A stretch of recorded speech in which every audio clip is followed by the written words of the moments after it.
All right, so let's get it out of the way straight from TikTok. What are some things that you're not allowed to list on TikTok Shop to sell?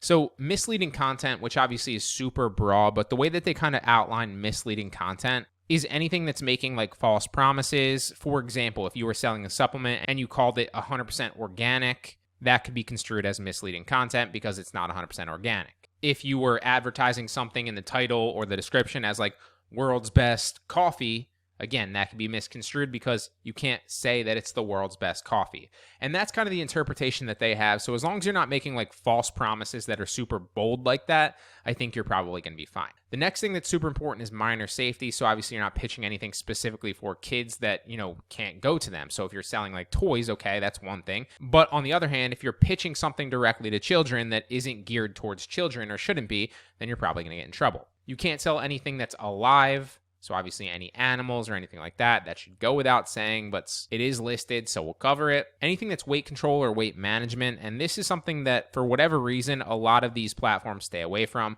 I know you can't sell anything like that on Poshmark or Mercari. I know you would get strikes and they would take your products down on Facebook Marketplace if you did that. And so I'm not sure if there's a specific thing with weight control or weight management, or if it's just supplements in general like that because they have a timed date for like when they're still good and then when they go bad or something like that. But for whatever reason, just stay away from the weight control and weight management supplements and you should be fine.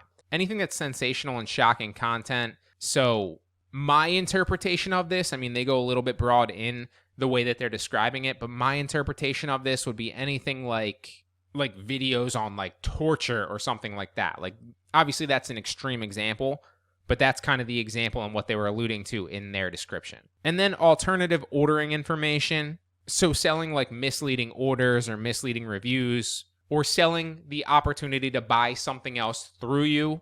For example, if you're reselling like tickets that you bought online at a higher price point that are in your name, that's something that you obviously can't do. So those are the few things that you're not allowed to sell on TikTok Shop. Another thing that they'll probably introduce sometime in the future is the ability to input your own tracking numbers, but you can't currently do that at the moment, at least on my TikTok shops that I have open.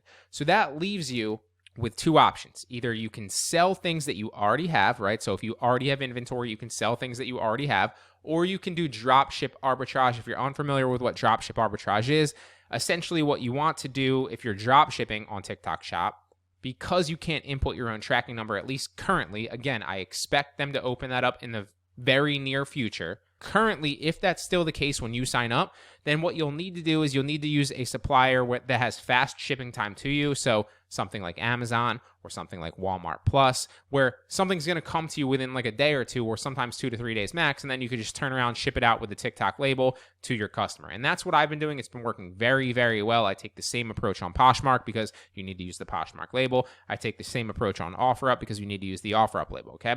So those are the two ways: either do the dropship arbitrage, like I just outlined, or resell stuff that you already have, or buy inventory ahead of time that you already have and sell that directly from your house or your apartment or from your warehouse or wherever. Or you could just wait until you're able to put your own tracking number in, and then you can drop ship from a number of other suppliers as well. But currently speaking, at the time of recording this, they don't have that up yet, but I do anticipate it coming in the near future.